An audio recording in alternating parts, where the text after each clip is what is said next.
leçon sur le chapitre 13, sur les puissances de 10.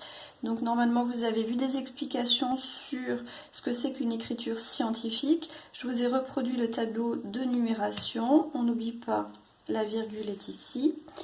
Les unités, c'est la colonne des 10 puissance 0. Ici 10 puissance 1 et on monte.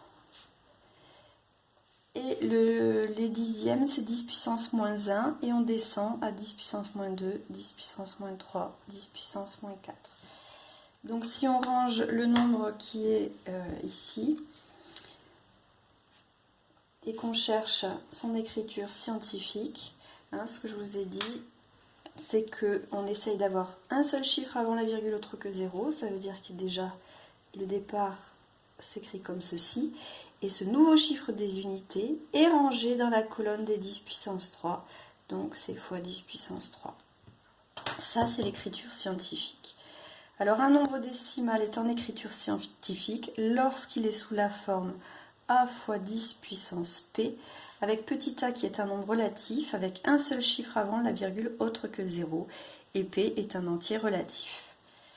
Très bien, alors il ne reste plus que les préfixes scientifiques que vous connaissez déjà.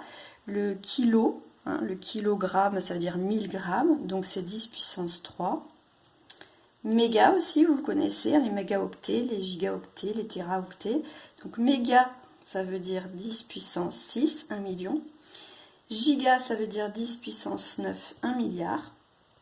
Et on a la même chose dans les tout petits nombres. Donc millimètre, vous savez que c'est un millième de mètre, donc 10 puissance moins 3. Le micro, ça s'écrit comme ceci, hein.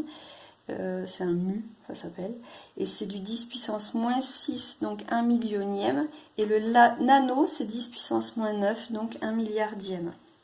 Donc par exemple, un nanomètre qui est noté nm correspond à une longueur de 10 puissance moins 9 mètres, c'est-à-dire 0,2, 3, 4, 5, 6, 7, 8... Voilà, 9 zéros en total, et tout ça en mètres.